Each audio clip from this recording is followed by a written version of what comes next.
sa Philippine. Sa ibang bansa, kung ano yung buhay ng kung may naglalaban lalaki doon. Tulog ka lang. Tapos naglalaban lang sila. Palutan kami. Dinalit lang kasi sa bulse, kape. Siya kanila, pagkatapos ako naman. Alam mo, ang buhay dito sa Maynila, ganyan lang naman. Pag nangupahan ka, kailangan kumilos ka nga, may pambayad ka sa OPA. Saan mo kagilapin yung 2005? Oh. Pag hindi ka makabayad, palayasin ka na may-ari yung bahay na yan. Wala po, ulirang asawa. Nag-aalaga po ako ng 5 kong anak. Hindi na sila kumakain sa isang araw, bihira na sila kumain. Siguro sa isang araw, kakain na lang sila, sa gabi na lang. Sa umaga, mag-aalmusal na lang sila, tinapay. Wala na silang tanghalian. Minsan, wala pagkain, gano'n. Oo. Minsan, nagugutom. Oo. Yung mga kahirapan talaga. Siyempre, gusto ko rin sila magkaroon ng magandang edukasyon, magkaroon ng magandang buhay, na hindi nila danasin yung mga dinadanas ko.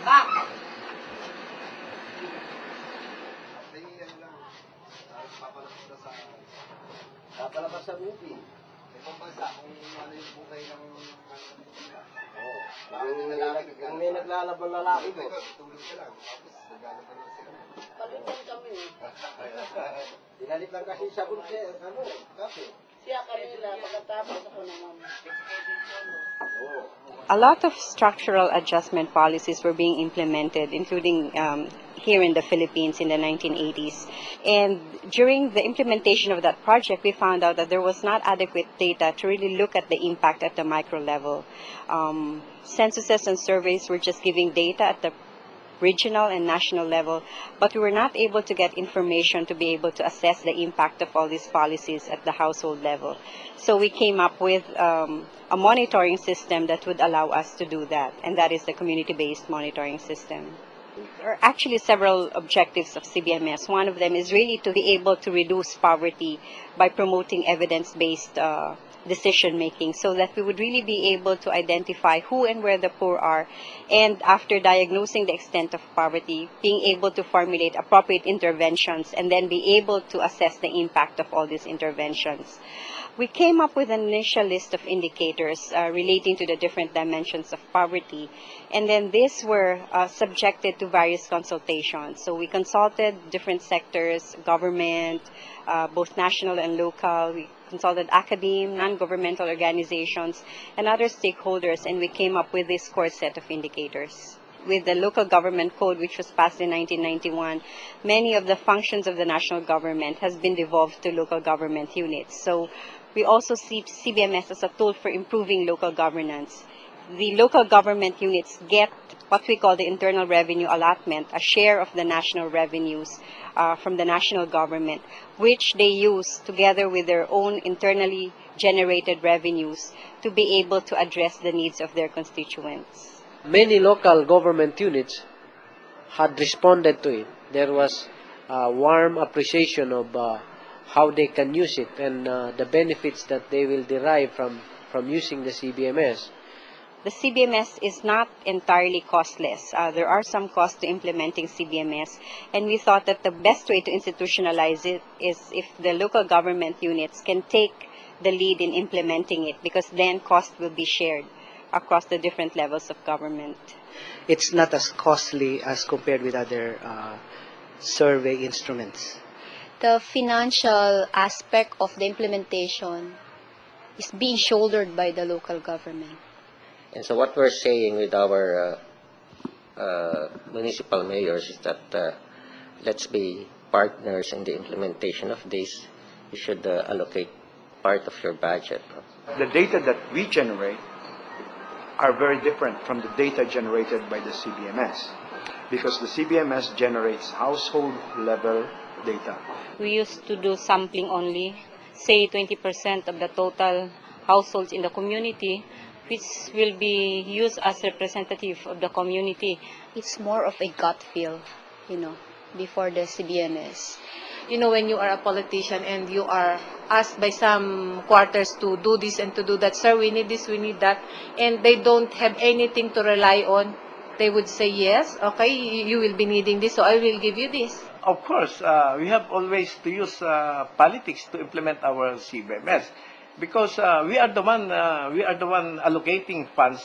Because the typical thinking of a politician is that they would provide programs and projects that would be visible to the electorate. As an initiative in the context of the Philippines, a lot of people, including a lot of development agencies, are searching for a way of taking some of the politics out of targeting. Favorite investments of legislators are infrastructure projects, where easily money could go down the drain because of leakages, corruption. It's true that people from the community might want to manipulate the data to show a situation worse than the actual, to be able to get more resources or more assistance from outside. But at the same time, it's really a big commitment on the part of local chief executives to do CBMS, because that would mean that they're actually opening up their processes to everyone, and everyone can see whether resources that they've used up have made any dent on the quality of life of the people in their area.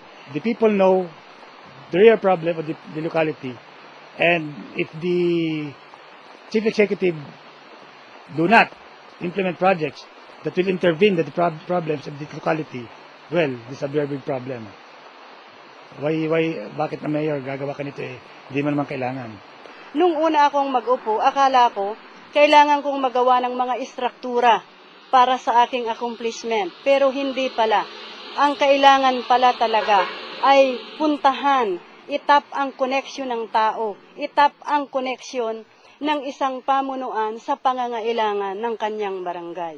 When yung 7MS ay natapos, nagkaroon kasi ng mga na-determine yung mga problema namin like out of school youth, unemployed. Nasa sense namin yung ibang problema before CBMS. But actually, we have no organized data at wala kaming verified data through the grassroots level. Kasi kung nag-gathered mo ng lahat ng mga data ng mga tao natin dito sa mga naninirahan dito sa Bayan Santa Elena, at least nalalaman ko ang sino ang dapat bigyan muna ng tulong. Yung pumasok po yung sa BMS, din nalaman ko po na bawat area sa lahat po ng sulok ng, kumbaga ng barangay namin, lahat po ng bawat purok nalaman po yung kung paano sila naging malnourished, ganun. Nakakandak kami ng meeting para mapag-usapan Barangay Development Council kung alin ang dapat na i-prioritize ng barangay ng mga proyekto bago namin pin-forward sa City Planning Office. Dati ang problema namin, karsada, hindi pala yon. Ang problema namin dati, artisan well, hindi pala yon. Dati ang problema namin, peace and order, hindi pala yon. Ngayon, nung na-introduce ang CBMS, nakita ang tunay na problema, na-identify yung problema sa feed ng mga tao.